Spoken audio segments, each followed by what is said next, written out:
पहले तो सभी को हैप्पी सीए डे, राइट? अच्छा, सीए डे तो कोई सीए एक्ट भी होगा? यस होगा। चलिए स्टार्ट कर रहे हैं। आई एम दी सीए मधुर अग्रवाल, जैसे कि आप जानते हैं। सीए फाउंडेशन में मैं लॉ पढ़ाता हूँ। सीए इंटर में मेरे पे 2 सब्जेक्ट हैं। फर्स्ट, इसकी ज़रूरत नहीं है, निकाल दो। अच्छा चलो, आपको आ रही है ना? उसमें आ रही है ना माइक? चलिए, सीए इंटर में 2 सब्जेक्ट हैं, टैक्सेशन और लॉ। फाउंडेशन में एक है लॉ। चलिए, टैक्सेशन और लॉ दोनों सब्जेक्ट ऐसे हैं जिन पे आप आगे चल के प्रैक्टिस कर सकते हो इन फ्यूचर। मतलब सीए बनने के बाद आप क्या कर सकते हो, टैक्सेशन फील्ड में अपना ऑफिस खोल सकते हो या लॉ फर्म बना सकते हो, राइट? अच्छा, सबसे पहले हमारी बात स्टार्ट हुई थी सीए डे से, है ना? सीए डे का मतलब कोई सीए एक्ट होगा? अच्छा, हमारा देश कब आज़ाद हुआ? 1947। अच्छा, डेट 15 अगस्त 19। अच्छा, हमारा कॉन्स्टिट्यूशन कब आया?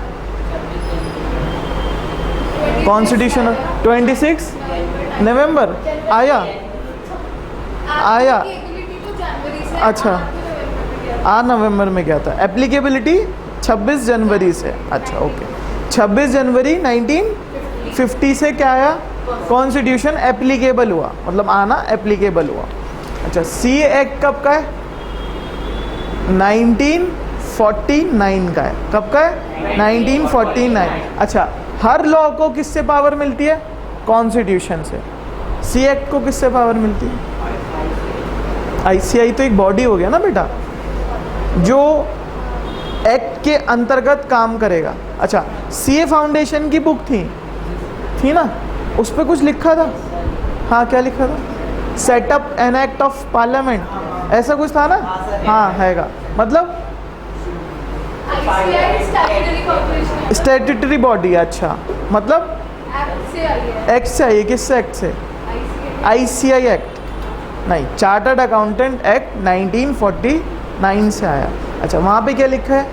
1 जुलाई 1949 से क्या माना जाएगा? सीए का क्या माना जाएगा? सीए का एक्ट एप्लीकेबल होगा। तो इसलिए सभी सीएस ने मिलके इस डे को क्या मना दिया? सीए डे या सीए फाउंडेशन डे। अच्छा, 1949 या 1 जुलाई 1949, इससे पहले कुछ था? सीए वगैरह थे होंगे, है ना? कंपनीज एक्ट 1903 भी पढ़ा था हमने। 1956, 1956, उससे पहले 1903। अच्छा, एक्ट कब आया? 1949। अच्छा, तो 1903 से 1949 तक किसने ऑडिट करा? क्वेश्चन है ना, किसने ऑडिट करा? सीए तो बने कब? 1949 के बाद। अच्छा, तो फिर इससे पहले सीए थे? अच्छा, सीए थे तो कौन से एक्ट में थे या कौन सी बॉडी रेगुलेट करती थी? क्वेश्चन है। हाँ, क्या था इसका मतलब? सीए थे या नहीं थे? सीए तो नहीं थे। हाँ, कुछ और थे। हाँ, क्या थे? हाँ, सर्टिफाइड अकाउंटेंट। अच्छा, what do mean of certified accountant? जिन्होंने सर्टिफिकेशन प्राप्त करा हो किससे? इंग्लैंड एंड वेल्स से। किससे? इंग्लैंड एंड वेल्स से। अच्छा, इंग्लैंड एंड वेल की यूनिवर्सिटीज से। ओके, क्या सर्टिफिकेशन? Diploma in accountancy. जो व्यक्ति वो पास कर लेता था क्या? डिप्लोमा इन अकाउंटेंसी, वो उस जमाने का क्या बन जाता था? Certified accountant. मतलब 1903 से 1949 अप टू 30 जून 1949 तक अगर किसी को साइन करने हो तो कौन साइन करेगा? प्लस जो सर्टिफाइड अकाउंटेंट थे कब तक? 30 जून 1949 पे, वही कैरी फॉरवर्ड क्या बन गए? सीए। प्लस आईसीआई कब बना? 1 जुलाई 19, वहाँ से एग्ज़ाम स्टार्ट हो गया, the chartered accountancy exam, right? वही level, foundation, intermediate, final, right? पहले इंटरमीडिएट नहीं होता था, फाउंडेशन एंड फाइनल, बहुत पहले, राइट। चलिए, तो 1949 से हमारा एक्ट आया, द चार्टर्ड अकाउंटेंट एक्ट 1949। वो प्रेस्क्राइब करता है 2 जनों के लिए, students and members, right. Students के लिए क्या गाइडलाइंस है, एग्जामिनेशन कैसा रहेगा, मेंबर्स 2 इन प्रैक्टिस और in service, right. In practice के लिए क्या रेगुलेशंस हैं, सर्विस के लिए भी रेगुलेशंस हैं, राइट। वो चार्टर्ड अकाउंटेंट एक्ट बताता है। अच्छा, चार्टर्ड अकाउंटेंट एक्ट तो बना, प्लस उसमें एक बॉडी बनी जिसका नाम है the institute of chartered accountant of India, right. Institute के अंदर कमेटीज बनी, examination committee, members committee, right, जो इन सब चीज़ों को देखेगी। एग्जामिनेशन कमेटी, आज भी आईसीआई की एग्जामिनेशन कमेटी में इतनी ट्रांसपेरेंसी है कि आईसीआई का प्रेसिडेंट भी एग्ज़ाम पेपर नहीं चेक कर सकता जब तक एग्ज़ाम नहीं हो जाए। आपका फाउंडेशन का एग्ज़ाम हुआ, राइट, किसी को नहीं पता वो पेपर कहाँ रखे हैं, आईसीआई के प्रेसिडेंट तक को नहीं पता। प्लस एक आईसीआई के प्रेसिडेंट हुए हैं अमरजीत चोपड़ा जी इन 2010, उनके बच्चे भी फेल हुए, वो चाहते तो पेपर दिखा सकते थे, उन पे ही एक्सेस नहीं है। तो एक सेपरेट बॉडी बनाई गई आईसीआई, उसके अंदर एग्जामिनेशन, स्टूडेंट की body, examination committee plus members की, members in practice, members in job. अच्छा, मेंबर्स इन प्रैक्टिस की फर्दर कमेटी स्टैट्यूटरी कंप्लायंस जो देखेगी, आईसीआई के जो मैटर्स देखेगी, प्लस डीटी देखेगी, आईडीटी देखेगी एंड ऑल, बहुत सारी कमेटी बनाई।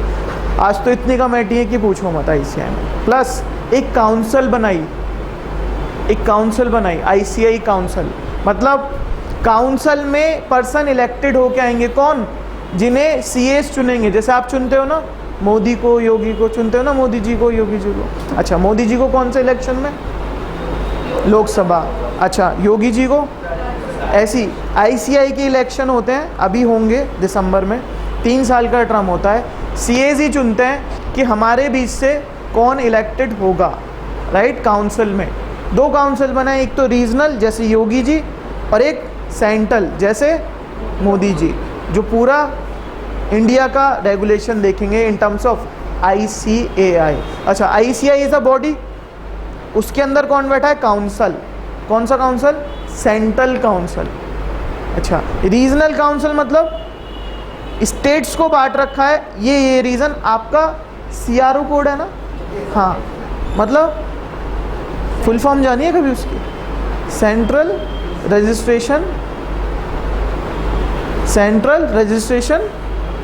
ओ स्टैंड्स फॉर, हाँ चेक करके आना, ओ स्टैंड्स फॉर। अच्छा, ऐसी एनआरओ होता है, ऐसी ईआरओ होता है, मतलब एनआरओ कौन, दिल्ली साइड के, कुछ स्टेट बांट दिए, ये एनआरओ में आएंगे, आप सीआरओ में आओगे, कुछ ईआरओ में आएंगे, ईस्टर्न के, नॉर्थ के, सेंट्रल के, ऐसी रीजन बांट दिए। इनके जो हेड होंगे, इनकी जो काउंसिल होगी रीजनल काउंसिल। तो ये पूरा चार्टर्ड अकाउंटेंसी या चार्टर्ड अकाउंटेंट एक्ट का आपका स्ट्रक्चर है, राइट। अब समझ में आया फाउंडेशन डे की महिमा। तो फाउंडेशन डे, सीए डे, इस दिन हमारा आईसीआई का एक्ट जो कि चार्टर्ड अकाउंटेंट एक्ट, वो बना था। चलिए इधर ध्यान देंगे, बात करते हैं मैं क्या पढ़ाने वाला हूँ इंटरमीडिएट में। My favourite 2 subject, first is a taxation and second is a law. Law आप देख चुके हैं, राइट। इसमें एक चीज़ ऐड ऑन हो जाएगी, पहले तो हम पढ़ेंगे कि हम क्या पढ़ेंगे, फिर कैसे पढ़ेंगे, और आज थोड़ा सा टॉपिक स्टार्ट करेंगे इस बारे में कि किस तरह से हमें चलना है। आज कोई भी नोट्स नहीं, कुछ नहीं, बस ये समझो कि क्या क्या है, क्या क्या देखना है। बहुत सिंपल क्लास है ना, बहुत सिंपल क्लास। फर्स्ट डे है, बर्डन नहीं डाल सकते। पहले तो ये बताओ एग्ज़ाम कैसा हुआ, पहले तो लॉ का एग्ज़ाम कैसा हुआ, लॉ का। अच्छा, कुछ याद आ रहा था एग्ज़ाम में, क्या आ रहा था, सब याद आ रहा था, वो कंडीशंस, वो और एंड की कंडीशंस, वो कीवर्ड्स आ रहे थे, याद आ रहे थे आपको भी। अच्छा, कितना अटेम्प्ट करा लॉ का एग्ज़ाम, 100 मार्क्स का, 191 मार्क्स का, 9 तो क्यों छूटा बेटा, समझ नहीं आ रहा था। अच्छा, आपका कितना अटेम्प्ट हुआ, 80 क्यों 20 का क्यों छोड़ गया है? 20 में कॉन्फिडेंस नहीं था तो मैंने अपना 80 पे लगाया। वेरी गुड, कर सकते हो। हाँ जी, कितना अटेम्प्ट करा? 60 मार्क्स, सारा 100 मार्क्स। Very good. हाँ जी, 194। आपका 80 मार्क्स। अच्छा ठीक है, इस पे कॉन्फिडेंस कितना है? कॉन्फिडेंस कितना है? हाँ, पूरा कॉन्फिडेंस है ना अपने पे? हाँ, निकल जाओगे ना अच्छे मार्क्स से। अच्छा इधर इधर इधर इधर यहाँ पे मैं पेपर नंबर 2 पढ़ाऊँगा, corporate and other law. Paper number 3 taxation. इसके 2 भाग हैं। First income tax law. अब क्या है? Income tax law. आपको पता है ना लॉ क्या होता है ना अच्छे से? अच्छा, एक है goods and service tax, GST। Okay, एक तो taxation plus corporate and other law में क्या है sir?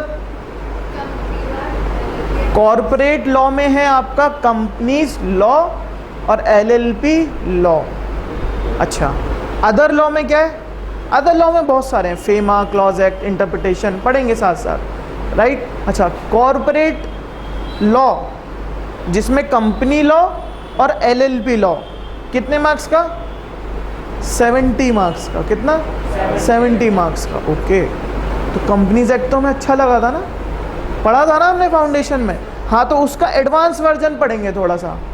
Total section in companies act 470, याद आ रहे होंगे, पढ़ाए थे ना? कितने? 470। अच्छा, क्या 470 है हमारे को? वहाँ पे कितने पढ़े थे सर? 38 पेज तो सारे थे, सेक्शन ही 470 है। 38 पेज का चैप्टर था सर बस, राइट। कितने सेक्शन आ जाएंगे? ज़्यादा से ज़्यादा 38 सेक्शन थे ना, 2 सब सेक्शन डेफिनेशन वाले। हाँ, है ना। अच्छा, यहाँ पे क्या हमें 470 सेक्शन पढ़ने? नहीं पढ़ने, राइट। आपको 20-30% दिया इसे, उसके 70 मार्क्स दे रहा है जी। अच्छा, LLP एक्ट कितने सेक्शन? 81। हाँ, टोटल 85, 81 सेक्शन, 4 शेड्यूल। अच्छा, तो क्या पूरा नहीं, 60-70%, बाकी तो फाइनल के लिए भी छोड़ेंगे। फाउंडेशन में नहीं, फाउंडेशन वाला भी है उसमें, हाँ इंटर में, राइट। उससे आगे की बात करेंगे हम। हाँ, थोड़ा तो पढ़ना पड़ेगा बेटा। जो फाइनेंशियल ईयर की डेफिनेशन है, LLP का मीन्स है, DP का मीन्स है, वो तो चेंज नहीं होने वाला, वो तो आपका फाउंडेशन से भी आएगा। अच्छा, तो इन शॉर्ट कॉर्पोरेट लॉ में 70 मार्क्स आने हैं हमारे कंपनीज एक्ट से, LLP एक्ट से। चलिए, कॉर्पोरेट लॉ में हमारा पढ़ाने का तरीका क्या रहेगा, पहले वो जानते हैं। जैसे हम फाउंडेशन में करते हैं, पहले आके रिवाइज करेंगे। यहाँ पे थोड़ा चेंज हो जाएगा। अब आप थोड़े बच्चे अप लेवल के हुए फाउंडेशन, अब एंट्री मिल चुकी है आपको CA में, तो यहाँ कॉन्सेप्ट पहले आपको अंडरस्टैंड कराया जाएगा इन डीप, ठीक है जी। फिर आपको ICI में जो मटेरियल दिया है वो चर्चा करेंगे, रेलिवेंट मटेरियल की, रेलिवेंट सेक्शन की। फिर जब आप क्लास छोड़ने से पहले आपको रिवाइज कराया जाएगा, जैसे हम वहाँ पे भी करते हैं। आने से पहले रिवाइज करेंगे, प्लस क्वेश्चन भी करेंगे, कौन से? ICI के ओनली, किसी और मॉड्यूल के नहीं करने। जो ICI ने हमें दिया, ICI कहाँ देता है क्वेश्चन? एक तो चैप्टर में ही देता है, एक MTP में रिलीज़ करता है, एक RTP में रिलीज़ करता है पास्ट ईयर के क्वेश्चन, जो कि मॉड्यूल में ऑटोमेटिकली दे ही देता है ICI time to time. Okay, चलिए, फर्स्ट ये तो रहेगा हमारा लॉ का, इस तरह से हम लॉ में चलेंगे। अच्छा, टैक्सेशन की बात करते हैं। 50 मार्क्स इनकम टैक्स, 50 मार्क्स चलिए 50 मार्क्स इनकम टैक्स हमने बताया आपको। 50 मार्क्स टैक्सेशन की बात कर रहे हैं। 50 मार्क्स किस में आएंगे? Income tax. इनकम टैक्स का भी बेटा लॉ है, इनकम टैक्स लॉ, मतलब आपको एक्ट प्लस रूल्स दोनों पढ़ाए जाएंगे यहाँ पर। सेकंड। किसकी बात कर रहे हैं? जीएसटी। पहले क्या होता था, आपसे पहले अटेम्प्ट में या मई 24 से पहले 60-40 का रेशो था, ये 60 ये 40। अब क्या करा? 50 मार्क्स, 50 मार्क्स का इनकम टैक्स और 50 मार्क्स का अच्छा प्लस एमसीक्यू। आपको पता है आपके हर एग्ज़ाम में 30% एमसीक्यू। हाँ अच्छा, 30% एमसीक्यू मतलब 100 में से,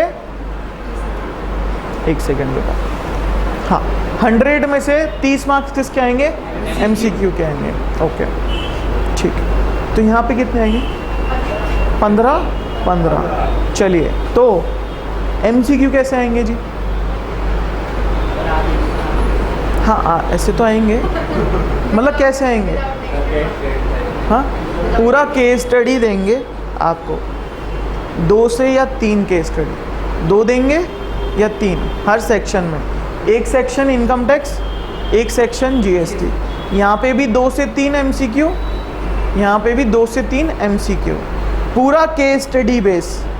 मतलब आपसे एक एमसीक्यू में या एक एमसीक्यू सिनेरियोज में कम से कम 5 से 10 कॉन्सेप्ट टेस्ट करेंगे। कितने? 5 से 10 कॉन्सेप्ट। अच्छा, एक एमसीक्यू में 5 नंबर में, तो तैयारी भी वैसी करनी पड़ेगी, डेप्थ, राइट। 5 नंबर का एक आएगा आपका इधर टैक्सेशन में, तो मतलब इधर 3 आएंगे केस स्टडी वाले, इधर 3 आएंगे 5-5 नंबर के, सॉरी 5। ठीक है बेटा, इधर इधर इधर इधर। अच्छा, हमने बोला एक एमसीक्यू में कितने कंसेप्ट टेस्ट करेंगे? 5 से 10, 5 से 10, तो मतलब 30 में कितने हो जाएंगे? 15 से 30, 15 से 30 कंसेप्ट टेस्ट हो जाएंगे। तो जब सारे कंसेप्ट एमसीक्यू में टेस्ट हो जाएंगे तो पढ़ना तो पड़ेगा, छोड़ के तो कुछ नहीं जा सकते। 1 पॉइंट इंटरमीडिएट है, प्लस हमको 70 मार्क्स या 35 का डिस्क्रिप्टिव क्वेश्चन आएगा। आपको 5 क्वेश्चन दे रखे होंगे, 4 करने होंगे। कितने? 4।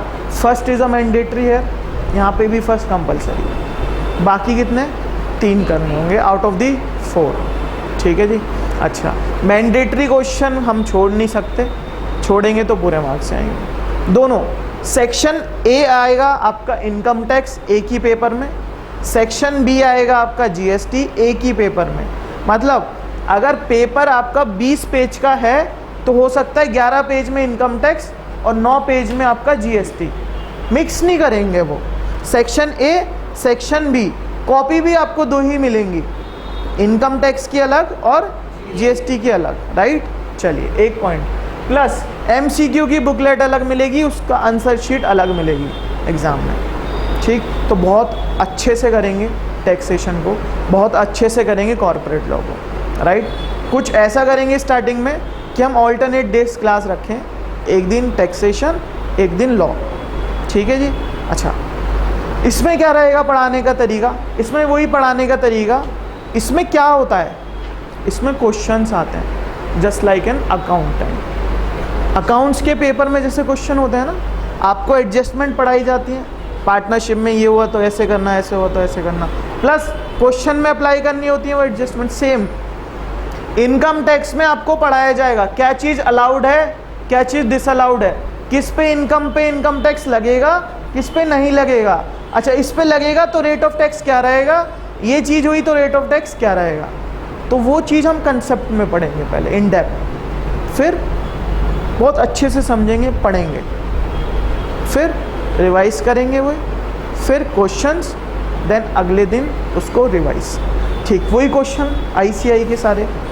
यहाँ थोड़ी सी मेहनत हमको बढ़ानी पड़ेगी अपनी फाउंडेशन से। चलिए, क्वेश्चन दोनों चीज़ के लिए रेलिवेंट रहेंगे, आपके एमसीक्यू के लिए भी और डिस्क्रिप्टिव के लिए भी। ठीक है, एक बार। अच्छा, अब टॉपिक आज स्टार्ट करेंगे टैक्सेशन। ठीक है, आज स्टार्ट करेंगे अपना टैक्सेशन। जनरल बात करेंगे टैक्सेशन में, कुछ एक्स्ट्रा नहीं पढ़ेंगे जिसके लिए बुक की ज़रूरत हो। What do mean of taxation, या हम किस चीज़ से टैक्सेशन को समझते हैं। सिंपल सा लेक्चर। आज कुछ ऐसा नहीं है जो एग्ज़ाम में आएगा या कुछ होएगा ऐसा, है ना। हाँ जी, एक जनरल बात कर रहे हैं, एक मुद्दा उठा टैक्सेशन, राइट। मेरे हिसाब से अलग हो सकता है, आपके हिसाब से अलग हो सकता है टैक्सेशन का मतलब। ऐसा नहीं हमें लॉ का ही बताना है कुछ। What do mean of taxation? Government को चली गई, हो सकता है जी। हाँ जी, गवर्नमेंट हमें सर्विस दे रही है। सर्विस क्या दे रही है हमें? हाँ,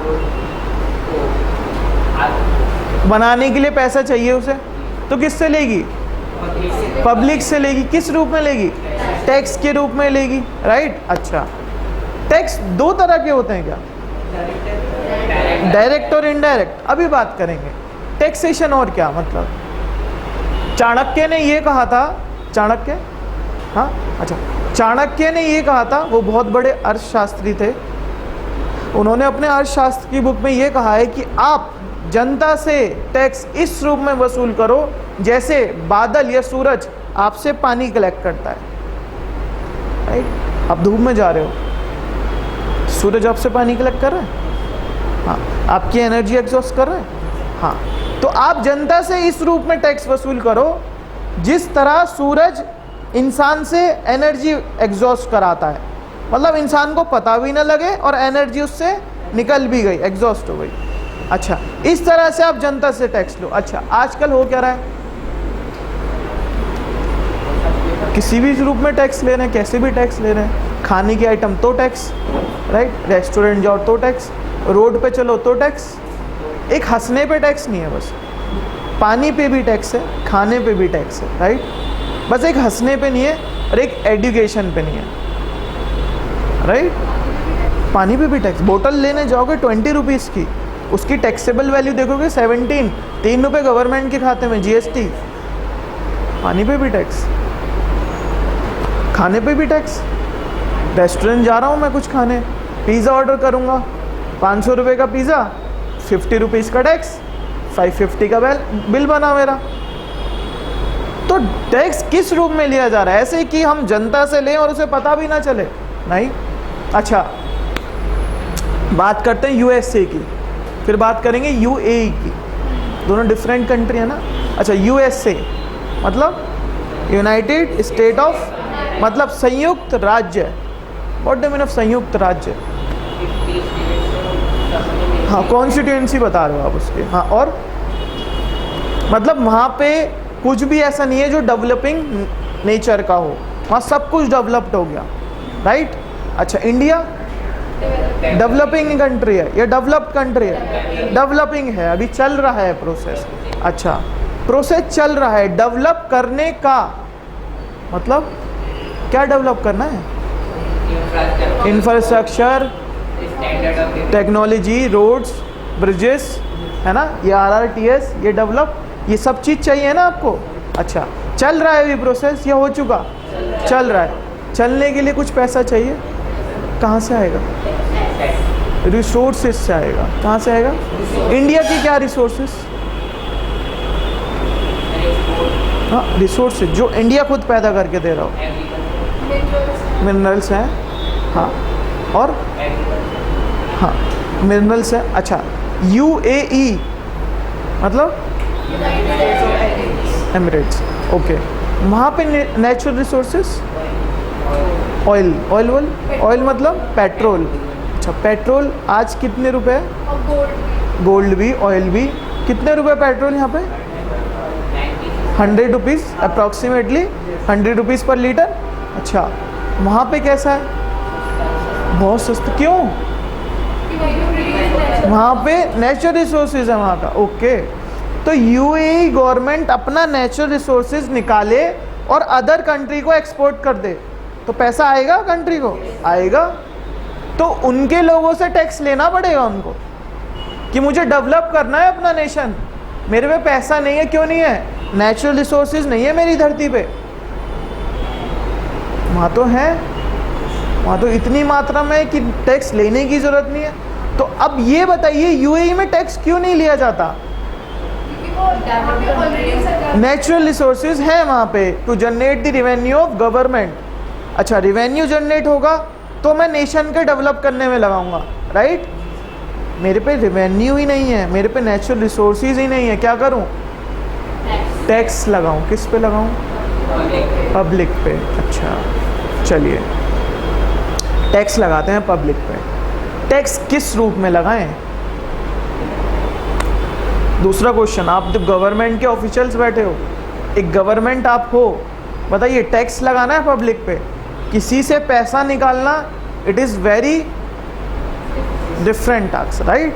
बहुत कठिन कार्य है आपकी जेब से पैसा निकालना, और वो भी टैक्स का, बहुत कठिन कार्य है। बीच में चार्टर्ड अकाउंटेंट खड़े हों जिस इकोनॉमी के, तो और कठिन कार्य है, राइट। अच्छा, कैसे निकालें?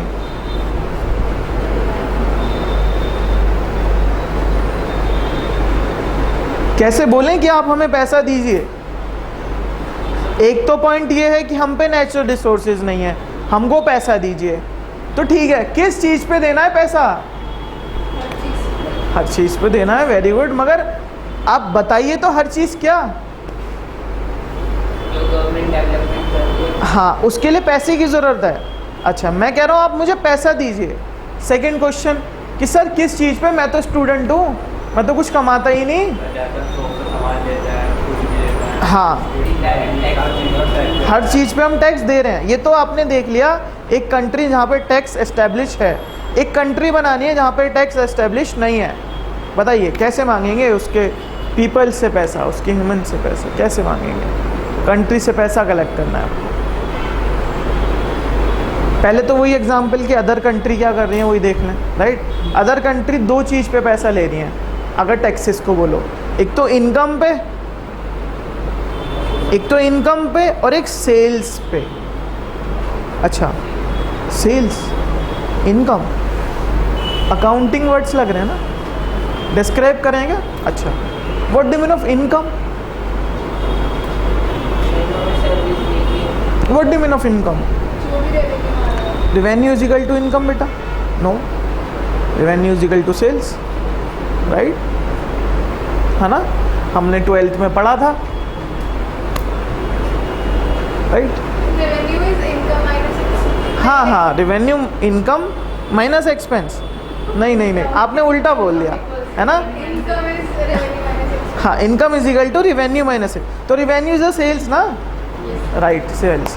हम बात करें इनकम क्या? जो सेल्स में से एक्सपेंस पे आउट कर दिए, नेट खर्चा कर दोगे। खर्चा व्हाट? एक खर्चा ऑलरेडी हो गया हमारा। एक सेकेंड, हम बात कर रहे हैं रेवेन्यू माइनस एक्सपेंस। इधर रेवेन्यू माइनस एक्सपेंस, एक खर्चा ये हो गया है मेरा, आप कह रहे हो खर्चा काट के, इज इक्वल टू फॉर्मूला, ये तो पढ़ रखा है ना रेशियोज में, रेशियोज पढ़े थे ना, रेवेन्यू माइनस एक्सपेंस, अरे charters, P&L, net profit, income, right. इसमें क्या सोचना? इसमें कुछ सोचना था? इतने देर में तो प्रॉफिट एंड लॉस बनाते करो इंसान का, ठीक, कितना एक्सपेंस, कितना रेवेन्यू, कितना प्रॉफिट, खत्म। अच्छा, मेरा एक profit and loss credit side में आ रहा रेवेन्यू, ओके, डेबिट साइड में आ रहा एक्सपेंस, ओके, मुझे जो बचा वो इनकम, मतलब नेट प्रॉफिट। अच्छा, तो टैक्स जाएगा किस पे? इनकम पे। चलिए, एक प्रॉफिट एंड लॉस अकाउंट बना रखा है ना हमने। हाँ, इधर क्या आएगा बेटा? सेल्स आएगा। इधर क्या आएगा? चलिए, इधर क्या आएगा? GP, opening stock, purchases plus, very good, direct expense. चलिए, GP, okay, GP brought forward. इधर इनडायरेक्ट एक्सपेंस, क्या बचा? किधर? This side. ये साइड कौन सी है? ये साइड, ओके, ये तो हमने पढ़ रखा था जी, नेट प्रॉफिट, ओके। तो सरकार ने बोला ये अदर कंट्री जो कर रही हैं वो दो तरह से टैक्स कलेक्ट कर रही हैं। फर्स्ट, आपका नेट प्रॉफिट पे, चेंज नहीं हो रहा, दूसरा सेल्स पे, पहला किस पे, नेट प्रॉफिट पे, सेल्स पे। Okay, net profit what, income, sales what, revenue, turnover. Okay, चलिए लगाइए। मैं ये स्टाइलिश ख़रीदने जा रहा हूँ बाज़ार में, 1000 इसकी वैल्यू है, राइट। इस पे 18% जीएसटी है, मुझे कितने का बिल होगा? 1000 लिख लेते हैं, लिख के कर लेते हैं। मुझे ये पेन खरीदना है स्टाइलिश, इसकी वैल्यू है 1000 प्लस, मैंने क्या बिल दो, उन्होंने क्या 18% जीएसटी डालना पड़ेगा। ठीक है, डालते हैं 18% जीएसटी। अच्छा, किस पे लगेगा 18%? 1000 पे ऑब्वियसली। 1000 इंटू 18 कितना हुआ? 180, राइट। कितनी टोटल अमाउंट? Very good. ये क्या है, ये क्या है बेटा? Invoice value. ये क्या है? टोटल इनवॉइस मेरे को कितने का मिलेगा? चलिए, मैंने क्या दिया? टैक्स दिया। मैंने एक तो पेन की वैल्यू दी कितनी? 1000 प्लस कुछ टैक्स की वैल्यू दी कितनी? 180। 180 टैक्स चला गया। ओके, चलिए, मुझे अपनी क्लास के लिए चाहिए था ये pen. It is my purchase और इट इज़ माई एक्सपेंस।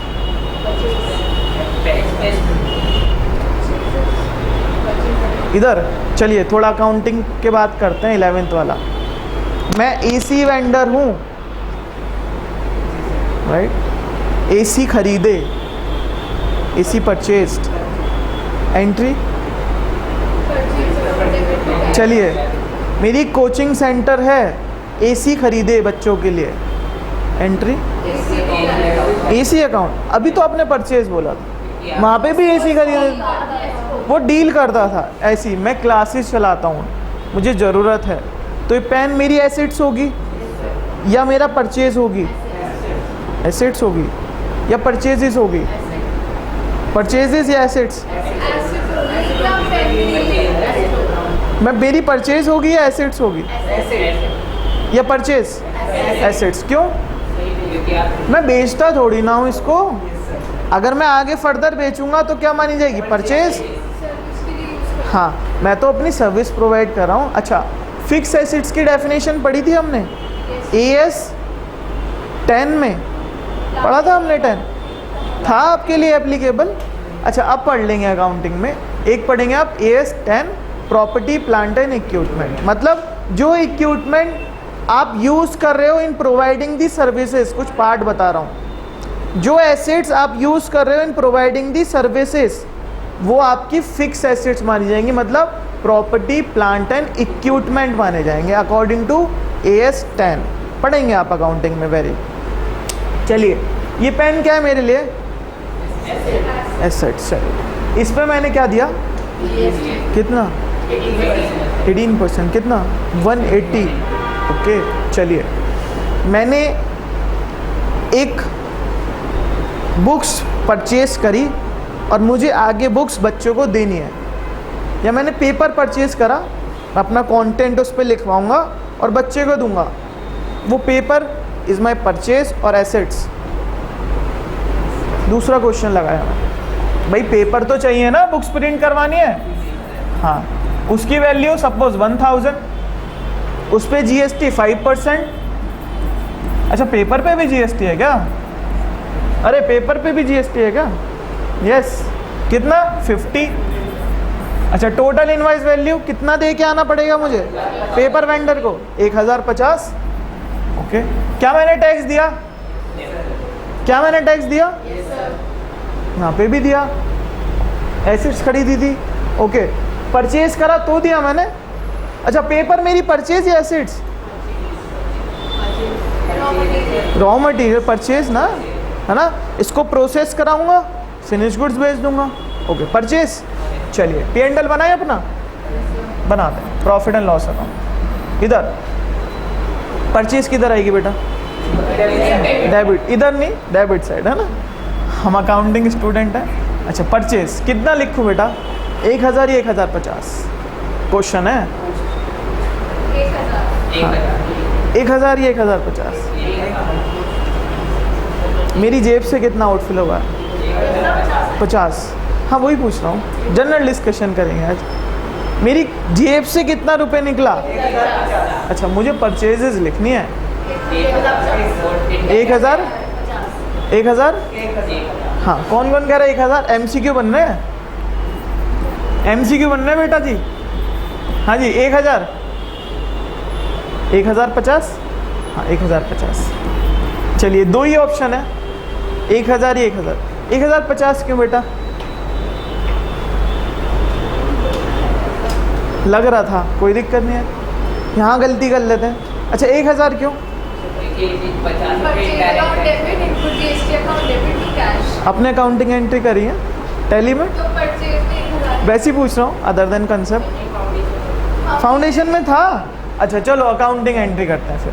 इधर इधर इधर इधर इधर हमने पेपर के दिए, GST के दिए, टोटल दिए। चलिए अकाउंटिंग एंट्री लगाएं। कैसे लगेगी? डेबिट में क्या आएगा? परचेज या फिक्स एसेट्स? अच्छा फिक्स एसेट्स क्यों नहीं? कंज्यूम हो जाएगी ना मेरे, है ना? Okay purchase account debit. चलिए आगे बताओ। Input GST। Okay very good, मेरा तो काफ़ी कंसेप्ट आपने क्लियर कर दिया यहाँ पे। ये सच्ची में पढ़ रखा है ना? ओके अब क्या करना है? अच्छा क्या क्रेडिट करना है? कैश या बैंक? बैंक। ये डिफरेंट पेन चल रहा है यहाँ पे। अच्छा बताएं परचेस वैल्यू? पक्का? GST 50। कैश कितना गया? ये गया है ना मेरे पास, कितना? चलिए 1050। तो परचेज कितने पर रिकॉर्ड हुई? तो क्या लिखूँ यहाँ पे? चलिए लिख लेते हैं। आपने बोला तो लिख लिया मैंने, राइट? अच्छा सपोज मैंने सेल्स करी थी, कुछ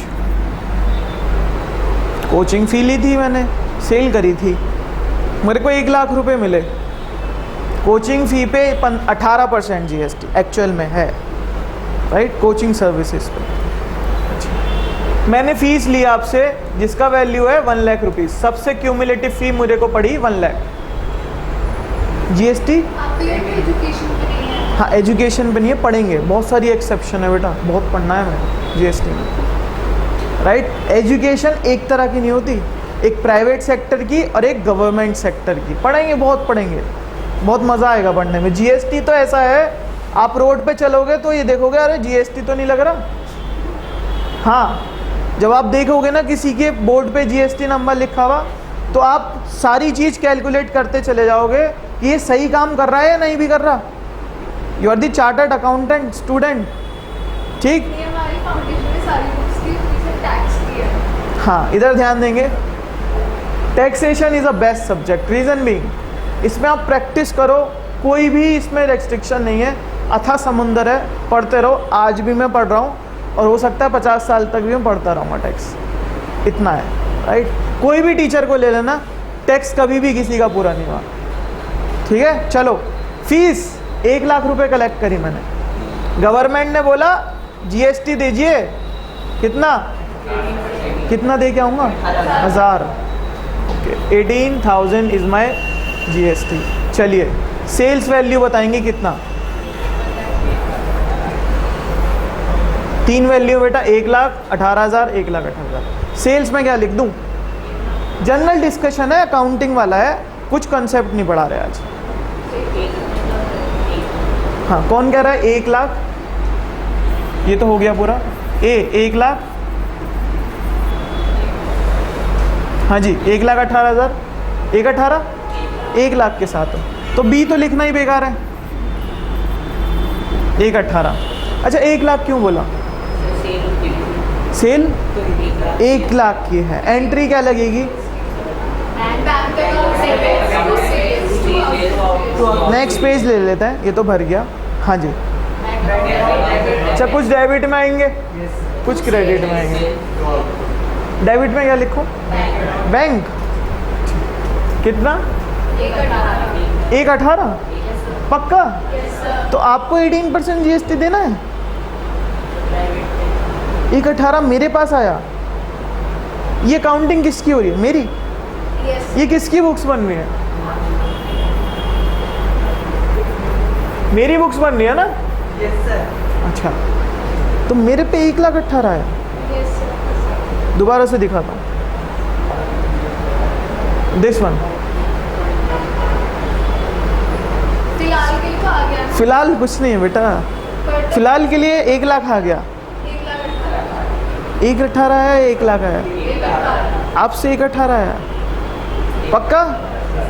तो मतलब GST कस्टमर देगा, क्लाइंट देगा, स्टूडेंट देगा, ये स्टूडेंट के फादर साहब देंगे? पक्का? अच्छा, तो क्या हमको GST कलेक्ट करना पड़ता है कस्टमर से? अच्छा, मैं ये बैग लेने गया डेल का, 500 रुपये इसकी वैल्यू है। हमने पूछा GST का भी बिल चाहिए, उसने कहा आपको 500 प्लस 10% GST देना है, बिल बनेगा 550। बिल बनेगा, तो आप कितने रुपए दे के आओगे? आप ये नहीं बोल सकते अरे आप क्या गवर्नमेंट हो, 500 रुपये अपने पकड़ो, 50 रुपये मैं गवर्नमेंट को दियाऊंगा GST के। क्यों? 50 के उसके हैं, किसके हैं? गवर्नमेंट के हैं। तो फिर आप ये नहीं बोल सकते 500 पकड़ो, 50 में गवर्नमेंट को दियाता हूँ। बोल सकते हो ना? नहीं, क्यों? सोचा है कभी? चलो पहले एंट्री पूरी करेंगे फिर सोचेंगे क्या करना है। अच्छा, सेल्स कितनी? 1 लाख। मैंने कस्टमर से कितना लिया? 1,18,000। 1 लाख मैंने बोला बेटा देखो फीस तो इतनी है, प्लस मुझे GST की भी दो। कितने? 18,000। चलो, मेरे बैंक में कितना क्रेडिट हुआ? अच्छा, अब क्या करना है? सेल्स क्रेडिट होती है? पक्का? अच्छा, 2 सेल्स कितना? 1 लाख। नेक्स्ट, एंट्री पूरी नहीं हो रही मेरी। आउटपुट GST आपने तो बहुत सारा पढ़ रखा है यार। इसको लॉ में बोलते हैं आउटवर्ड। क्या बोलते हैं? हाँ, अकाउंटिंग में बोलते हैं आउटपुट, ठीक है। लॉ में क्या बोलते हैं? आउटवर्ड। हमने 1 लाख रुपए फीस के कलेक्ट करे, 18,000 रुपये हमने GST के कलेक्ट करे बच्चों से। मेरे खाते में आए 1,18,000। 1 लाख मैं रख लूँगा, 18,000 मुझे GST पे करना पड़ेगा। किसको? गवर्नमेंट को। चलिए, एक हम कैलकुलेशन कर रहे हैं। हमारे देश में 140 करोड़ लोग अप्रॉक्सीमेटली 10 ट्रांजैक्शन करेंगे। मूवी देखने जा रहे हैं, वहाँ पे पेटीज भी खाएंगे, पॉपकॉर्न भी खरीदेंगे, राइट, वाटर बोतल भी लेंगे, 10 काम करेंगे। जा रहा हूँ, मेरे को टोल टैक्स भी लगेगा, राइट, पेट्रोल पे भी टैक्स है, पेट्रोल भरवाऊँगा कार में, राइट। तो 10 तरह की ट्रांजैक्शन कर रहा हूँ मैं एक दिन में, इंटू 365। तो एक साल में गवर्नमेंट को कितने चलान जाएंगे? 5,11,000 करोड़। इनका ही डेटा रखना भारी है ना? इनकी ट्रांजैक्शन का डेटा कौन रखेगा? तो लायबिलिटी किस पे डाल दी? क्यों डाल दी लायबिलिटी? क्योंकि सप्लायर तो 140 करोड़ ही नहीं है ना।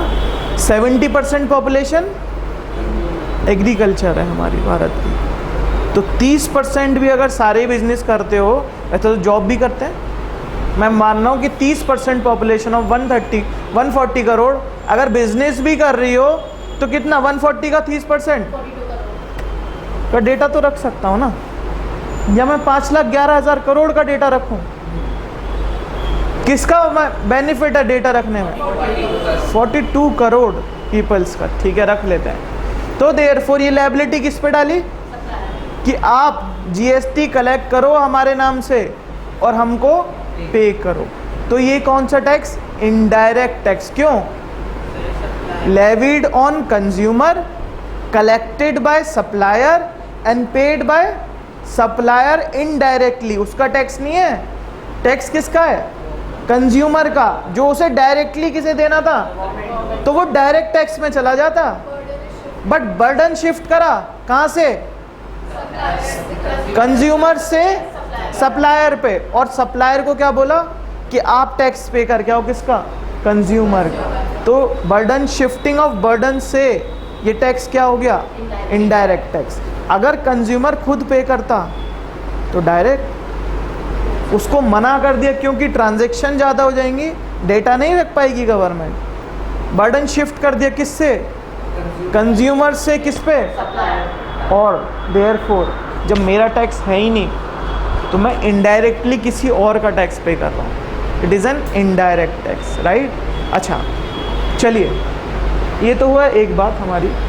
अपने क्वेश्चन पे आते हैं। मेरे को प्रॉफिट कितना हुआ बेटा? 99,000। ओके, क्या करूं? घर जाऊं? छुट्टी? अच्छा, ईयर कब एंड होता है? फाइनेंशियल ईयर एंड 31 मार्च। एक बार ही प्रॉफिट एंड लॉस बनेगा, एक बार ही बैलेंस शीट बनेगी। जर्नल तो डेली बनेंगे, है ना? ओके, तो मैंने देखा ईयर एंड पे मेरे को 99,000 का प्रॉफिट हो रहा है। सेंट्रल गवर्नमेंट आ गई दरवाजे पे मेरे और बोली हमको दीजिए इनकम टैक्स, आपकी इनकम पे क्या दीजिए? टैक्स। तो वो किस पे गया? इनकम पे गया। अच्छा, अब टैक्स किस पे जाएगा? 99,000 पे। पहले किस पे गया था? वो कौन सा टैक्स था? Indirect tax. ये कौन सा टैक्स है? क्या डायरेक्टली गवर्नमेंट को दे रहा हूँ मैं? मेरा ही प्रॉफिट है या आपका प्रॉफिट है? मेरा ही तो है ना प्रॉफिट, तो मैं डायरेक्टली दे रहा हूँ, तो it is an direct tax. It is an, अच्छा, तो direct tax and indirect tax समझ पाए हम थोड़ा बहुत?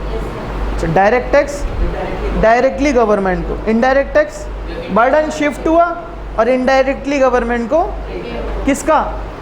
कंज्यूमर का टैक्स। वेरी गुड, समझ गए, एक पॉइंट समझ गए। तो जनरल डिस्कशन रखेंगे, अभी इतना ही रखेंगे। तो हमने क्या क्या पढ़ा बेटा? हमने पढ़ा इनकम टैक्स, आज स्टार्ट करा, राइट? टैक्सेशन में, टैक्सेशन को थोड़ा सा समझा in general layman language. Taxation होता क्या है, डायरेक्ट टैक्स क्यों बना, इनडायरेक्ट टैक्स क्यों बना, टैक्सेशन की नीड क्यों हुई? क्योंकि नेचुरल रिसोर्सेज नहीं है इंडिया में, इसलिए डेवलपिंग से कहाँ जाना है? डेवलप। तो पैसा तो लगेगा ना गवर्नमेंट, तो वो किससे लेगा? पब्लिक से लेगा, राइट? किस किस नेचर से? डायरेक्ट से और इनडायरेक्ट से। समझ गए? ओके, आज इतना ही रखेंगे, राइट? कोई भी क्वेरी रहेगा तो आप मेरे से डायरेक्टली पूछेंगे क्लास के बाद, ठीक? और वैसे मेरा नंबर आप मैनेजमेंट से ले भी सकते हैं। जैसे मैं अपनी प्रैक्टिस से फ्री होऊंगा आपको मैं कॉल या आपको जवाब दूंगा, ठीक है भाई? कल को पहली क्लास मैं लूँगा, फिर बाकी कल टैक्सेशन ही करेंगे। अभी थोड़ा सा हाँ, एक हफ्ते टैक्सेशन कर लेते हैं, फिर लॉ पे स्टार्ट करेंगे। लॉ हमने पढ़ भी रखा है, राइट? कंपनी लॉ तो पढ़ रखा है ना, अपने कंपनीज है, थोड़ा बहुत सही 5-10% तो हमने